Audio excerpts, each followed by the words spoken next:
Okay, today's lesson is on parallel lines and transversals. We're going to be solving for x and different angle measures. First things first, let's go over all of our angle pairs. So we have vertical, linear pair, corresponding, alternate interior, alternate exterior, consecutive interior, and consecutive exterior. And it's really important when we are solving for x and the angle measures that we know whether they are congruent or supplementary. So I'm going to go through and just remind us that vertical angles are congruent. Linear pairs are supplementary. And I'm going to change colors.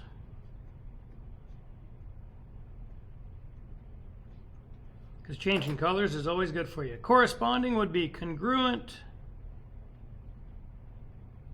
Alternate interior, congruent. Alternate exterior, congruent.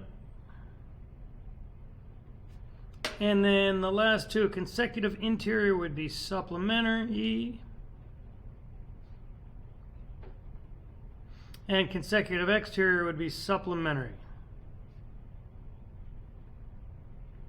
And the key with this is knowing what equations we're going to use when we are solving for x. Because there are two different choices of equations. We have equations that are congruent, which means that they're equal to each other. So when we're dealing with this, we're going to be dealing with two angles. So it's going to be angle A, or angle 1, whatever you want, is equal to angle B. And that's going to be the case for every congruent pair.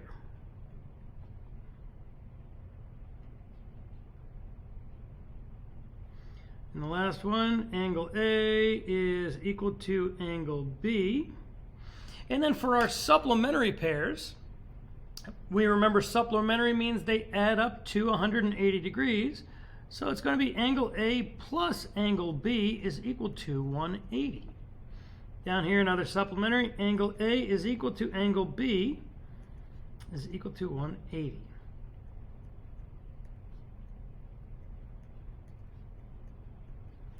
All right, so let's head on down here. And now I'm going to show you a couple of different examples. 3 different examples. We're going to solve each example for x and then determine the angle measure. So the first thing that we need to do is I'm going to look at this pair and I'm going to realize, hopefully we realize that that is a linear pair. When I look at a linear pair, I come back up here, I recognize that they are supplementary, and the equation we're going to use is angle A plus angle B is equal to 180.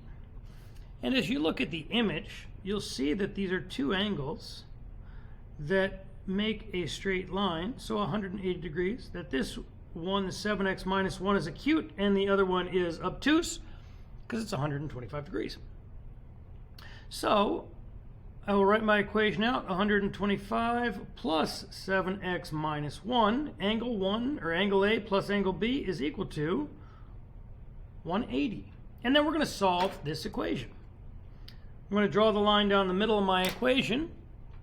So I know that 125 minus 1, those are like terms. So I'm going to get 124, because I combined like terms, plus 7x is equal to 180. And then I am going to subtract 124 from both sides. And I will get 7x is equal to 56. And then I'm going to divide by 7 and get x is equal to 8.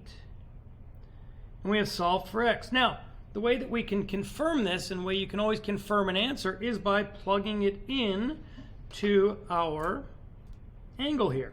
So x is 8. So 7 times 8 minus 1.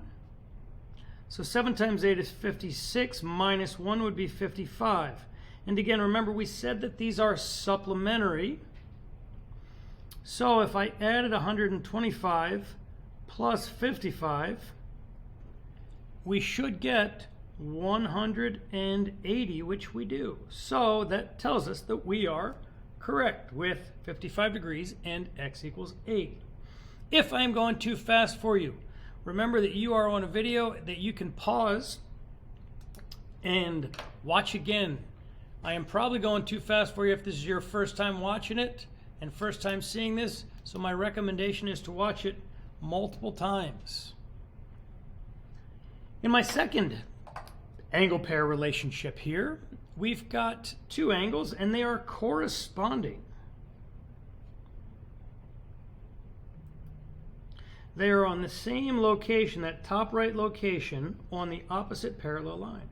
And when I go back up top here, corresponding tells me that we are congruent.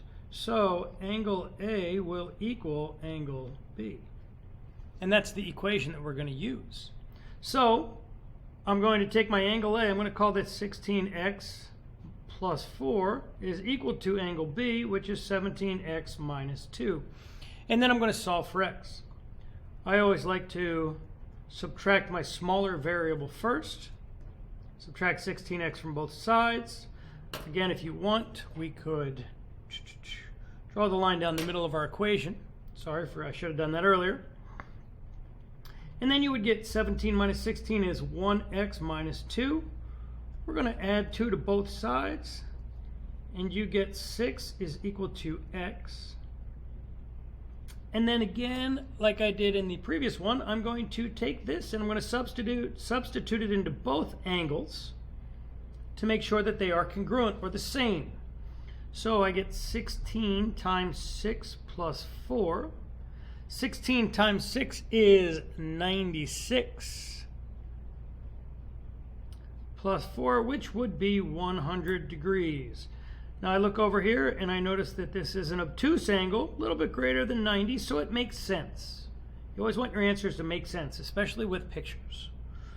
And then we have 17x minus 2. So 17 times 6 minus 2, that would be 17 times 6 is 102.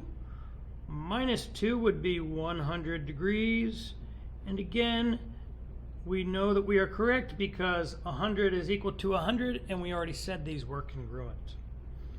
For the last one, I am going to let you know that this is a vertical pair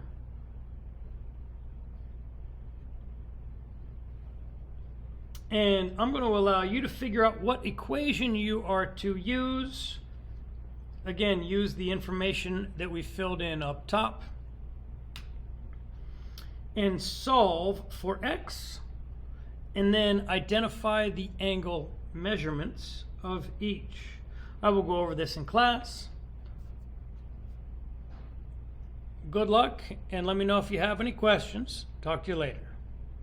Again, I would watch this video multiple times to get a good understanding.